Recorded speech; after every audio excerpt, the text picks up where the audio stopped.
Well friends, तो internet पे अगर एवेंजर्स डूम्सडे के ट्रेलर के बारे में बहुत बड़े बड़े ब्रेकडाउन और थियरी अगर देख के आपका दिमाग फट चुका है, तो आ जाओ हम बहुत सिंपल शब्दों में एवेंजर डूम्सडे का ट्रेलर समझते हैं।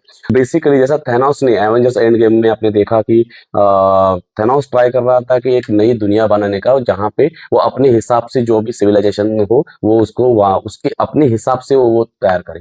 तो वैसे ही यहाँ पे एग्जैक्टली सेम नहीं, पर वैसे ही यहाँ पे डूम्स जो कि आरडीजे प्ले कर रहे हैं अपने आयरन मैन, तो वो प्ले कर रहे हैं। तो वो कुछ वजह से वो चाहते हैं कि जो इंकर्जन होने वाला है, इंकर्जन मतलब ग्रहों का दो अलग अलग ग्रहों का टकराव, जिसकी वजह से दो ग्रह जो टकराव कर रहे हैं वो ग्रह ब्लास्ट हो जाएंगे। तो आज तक हमने इंकर्जन दो ग्रहों के बारे में सुना था, पर इस फिल्म में आपको तीन ग्रहों का, क्योंकि आप अगर ट्रेलर में देखोगे तो आपको जो फैंटास्टिक फोर की एंट्री है उनके पीछे स्क्रीन पे आपको तीन ग्रह दिखेंगे। तो इनका तीन ग्रहों का इंकर्जन होने वाला है।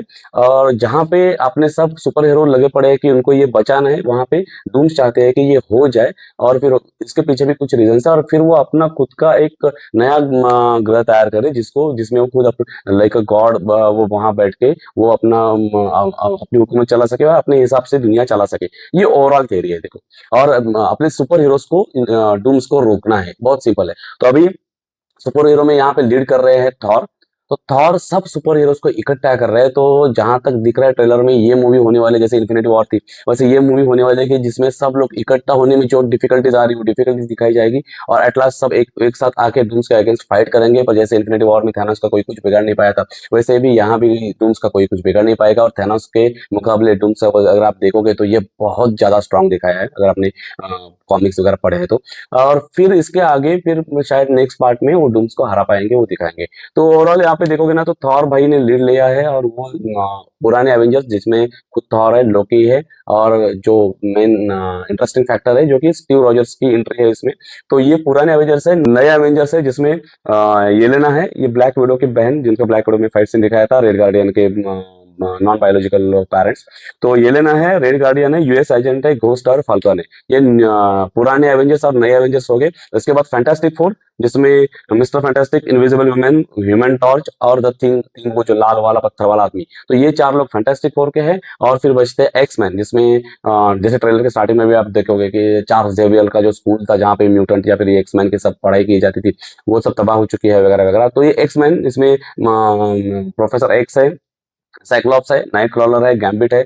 तो देखो ये चार अलग अलग यूनिवर्स के लोग हैं। जैसे कि मैंने बोला कि एक एवेंजर टीम है, एक एक्समैन टीम है और एक फैंटास्टिक फोर टीम है। ट्रेलर में देखोगे तो फैंटास्टिक फोर के शिप में से ही थॉर खुद आ रहे हैं। तो शायद थॉर पहले वहां गए हैं, उनको कन्विंस करके वो लेके आए हैं। और यहाँ पे अभी एवेंजर्स जैसे श्यूरी जाके नेमार को कन्विंस कर रही है वो सपोर्ट करने के लिए। नेमार जो वकांडा में आपने देखा कि श्यूरी की माँ को मारने के बाद भी उसको उसने बख्शा था, और उसने उनका एक अलायंस हो गया था कि भाई जब सरफेस पे कुछ प्रॉब्लम होगा तो नेमार आके उसको सपोर्ट करेगा। तो वहां पे जाके वो उसको कन्विंस कर रहे हैं, वो पहले इजीली कन्विंस नहीं हो रहे, तो उनके बीच में कुछ फाइट सीन चल रहे हैं। यहाँ पे ये फैंटास्टिक फोर वाले लोग जाके एक्समैन यूनिवर्स में जाके उनको कन्विंस कर रहे हैं, पर उनको लग रहा है कि शायद वो चाहते हैं कि उनका यूनिवर्स तबाह हो जाएगा अपना बचाने के लिए। तो उनके बीच में फाइट चल रही है। तो थॉर सबको एक साथ करके बोल रहे हैं कि भाई मैंने आपसे भी बहुत बड़े बड़े एवेंजर्स लोगों के साथ मिलकर इसके पहले फाइट की है, और जो आपके कंपैरिजन में बहुत ज्यादा स्ट्रांग थे, जैसे वो शायद वो रेफर कर रहे हैं आयरन मैन वगैरह इन लोगों को, और वो मर चुके हैं।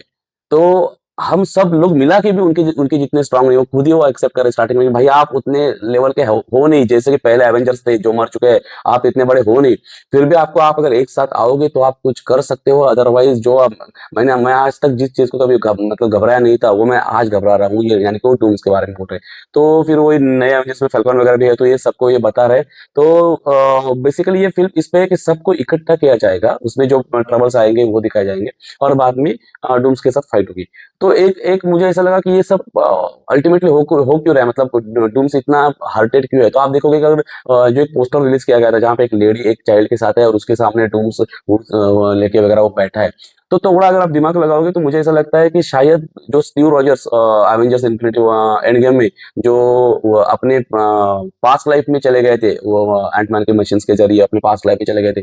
तो वहां पे जाने की वजह से, मतलब देखो, जो दो ग्रहों के बीच में ऐसे ट्रांजिशन होता है तब इंकर्जन्स होते हैं। तो स्टीव रॉजर्स के पीछे जाने की वजह से बहुत बड़ा कुछ प्रॉब्लम हुआ है, और उसमें शायद डूम्स की वो माँ है या फिर डूम्स की बीवी है, पता नहीं चल रहा है। और वो उसकी वजह से उनको सफर होना पड़ा है, जिसकी वजह से डूम्स खफा है, और इसकी वजह से ये सब चल रहा है। देखो अभी स्टीव रॉजर्स को भी अब एक सीन में देखोगे कि लोकी जाके स्टीव रॉजर्स को कन्विंस कर रहे हैं। तो आप देखो लोकी उस इरा में जा रहे हैं और वहां पे जाके वो स्टीव रॉजर्स को कन्विंस कर रहे हैं। और जब स्टीव रॉजर्स आता है तो थॉर बिलीव नहीं कर रहा है कि भाई ये सच में स्टीव रॉजर्स आ गए, तो वो ऑथेंटिकेशन के लिए उसको पता है कि उसका जो हथौड़ा है वो सिर्फ स्टीव रॉजर्स ही हैंडल कर सकते हैं।